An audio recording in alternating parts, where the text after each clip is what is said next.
Hey guys, welcome back to my channel. For this video, I decided to do a review of the Amazon Kindle Paperwhite Signature Edition 11th generation. By the time you're watching this video, I've already had it for at least a week. So if you haven't seen my last video, I did an unboxing where I show the case, the wireless charger, me actually seeing the Kindle for the first time and setting it up. So if you missed that one, go ahead and watch that before you watch this one. But anyway, for this video, I'm going to go over what I liked about it, the features of the Kindle. We're going to go over GoodReads, Kindle Unlimited, and just everything that has to do with this Kindle. Alrighty, let's get started. Alrighty, so before I get into all the details, let's talk about the basic features of this Kindle. This Kindle is waterproof, 32 gigabytes. The one that I have is completely ad-free. It was part of the bundle deal that I got whenever this Kindle was purchased. This Kindle also has adjustable warm light and it's compatible with wireless charging. So this is what my Kindle looks like. It's pretty small, compact, about the size of my hand. When you open it, it just turns on. Let's go back to the home screen.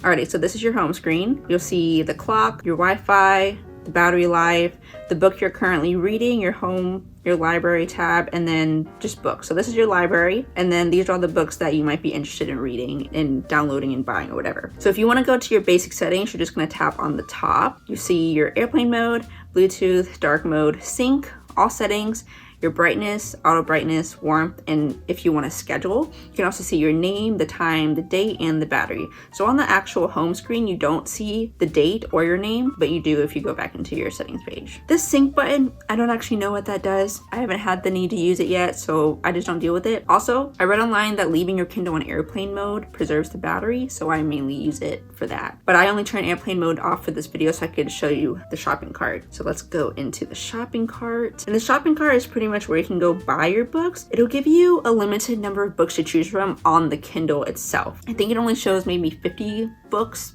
at a time. So whenever you're going to buy books and download books, I highly recommend that you do it through the Amazon app and not in the Kindle. The Kindle is kind of slow, and like I said, it only shows 50 books at a time versus there being literally thousands and thousands of books that you could buy and choose from. So yeah, definitely go through the app. It's much faster in my opinion. Let's get out of the shopping cart. So there's also going to be 3 dots next to it, and you have your reading list, GoodReads, Amazon Kids, web browser settings, you will create a collection. So again, with the slowness of the Kindle, I don't recommend you go into the web browser because the Kindle is kind of slow when it comes to the internet. Kindles are meant for reading, not for browsing the internet. But you can, it does work, it's just really slow. So the only thing that I really use on this list is GoodReads. And if you don't know what GoodReads is, this is where you can add your books that you're currently reading, your to be read books. This is also where you can leave 5-star reviews of the books or less. And then you can also leave a review, like a comment review of the book. So this is pretty much the social media for book lovers. And to set up GoodReads, you can either make a GoodReads account with your Amazon account that you already have, or if you already have a GoodReads account, you can just log into your GoodReads account onto this Kindle and attach it to your Amazon account, and then everything will just be linked. So I already had a GoodReads account, so I went ahead and just linked up my GoodReads. So you see that there's 44 books. I've actually had this account since like 2013. And there's a lot of books on here that I don't remember adding, and I probably do not have any interest in reading anymore. Another cool thing is as soon as you finish reading your book on your Kindle, the GoodReads tab will open up automatically for you to leave a 5-star review or any review. And so I recently just finished The Subtle Art of Not Giving a so I gave it 5 stars, and I didn't leave a comment, so I'm assuming that didn't show. And then I also left another review for Kissing for Keeps. So like I said, as soon as you finish the book, it's gonna pop up. Let's get out of that.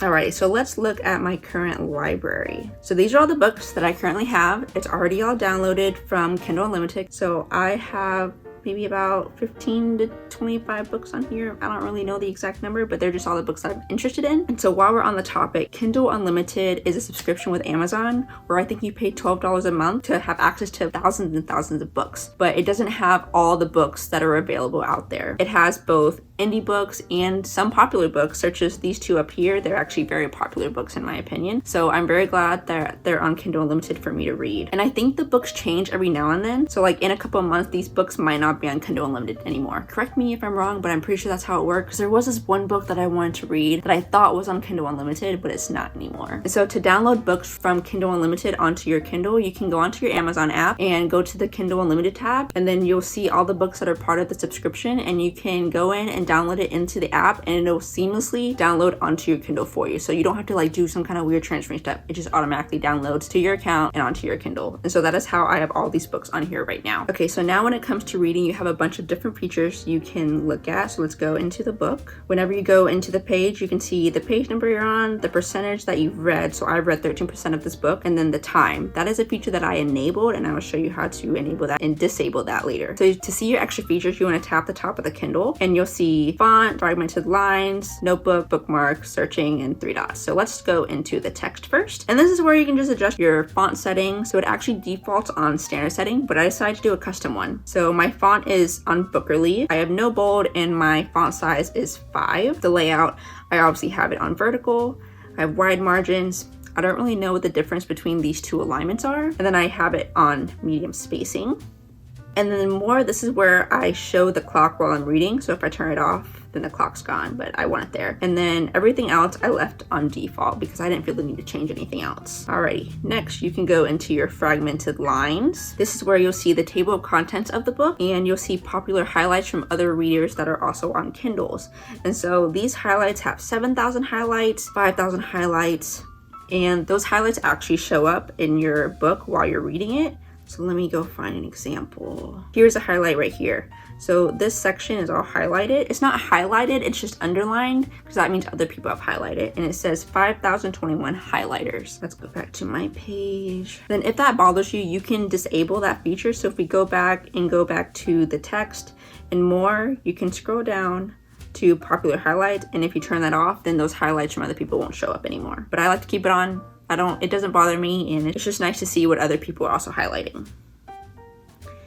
Next, let's go to the notebook. The notebook is where you can see all of your notes or highlights. And to leave a note and a highlight, you just want to hold down on a word. The definition of the word will pop up, and then you can highlight, note, share, search, or 3 dots. So highlighting, it'll just look like that. Hold it down. And delete that because I don't want that highlighted. Hold down again and you can just leave a note and it shows a screen, and that is that one. Next, we have the bookmarking feature. So you can use this bookmarks if you ever need to flip through the pages and go back to where you were, just like I did when I went to go show you the highlights. You just press the plus.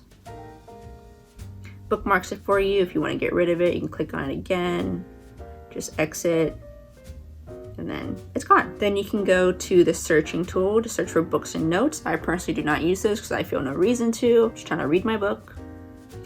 Then you press the 3 dots. You can see about this book, X-ray, vocabulary builder, settings, syncing to furthest page read, all this stuff, disable touchscreen. I don't know why you would ever disable the touchscreen. I mean, give me a reason, but I don't know. I don't do that. But yeah, those are all the features of this Kindle, and that's pretty great. It's a lot of stuff to do. Alrighty, now that I've gone over everything that you can do with this Kindle, let's talk about whether I would recommend this or not. Can't already tell, I would 100% recommend you getting a Kindle. Obviously, if you're watching this video, that means you're on the fence of getting a Kindle, so this is your sign to just get a Kindle. The reason why I wanted a Kindle in the first place is because I move around so much. I've lived in 3 different places in the past year, and I've been hauling around boxes of books, and I'm kind of tired of doing that, so I really don't want to add more books to my collection, so I got a Kindle. And it's really small and compact, easily fits in my purse. I've been taking it almost everywhere I go for the past week that I've had this. It's so portable. It's awesome. And it's waterproof, so I don't have to worry about it getting wet and damaged. Another reason why I would highly recommend it is because I feel like I'm reading so much faster with a Kindle. I've already read 2 books and now I'm 13% into the 3rd book. And like I said, I've only had this for a week. So that is probably the fastest I've read, or actually the most books I've read in the past 4 or 5 years of me being in school. And another reason I think I'm reading faster is because I don't have to worry about like holding the book and then flipping the pages, like holding it with one hand and flipping. So that just takes up time. And the books can get heavy versus this. All I have to do is tap.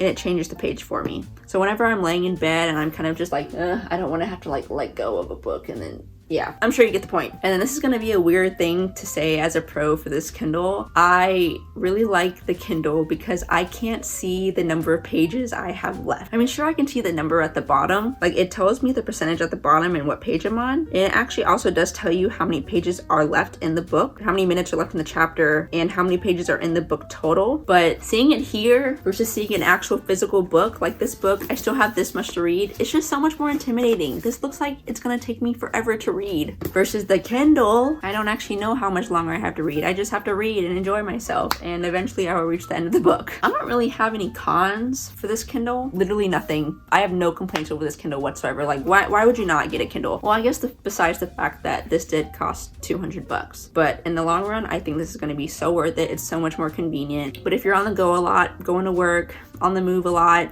traveling, this is a really good investment. And you can just flip through different books however you want to. I could read 3 books all at the same time, and it's all right here. It's awesome. Well, thank you so much for watching this video. I hope you liked it. I hope this was informational. And if you do like this video, please support me by liking and comment down if you already have a Kindle. The question I had in the last video was whether you're a traditional or ebook kind of person. So this one, I'm gonna ask you if you already have a Kindle. And again, if you don't have one, this is your sign to get one. Alrighty, thank you so much for watching, and I'll see you in my next video.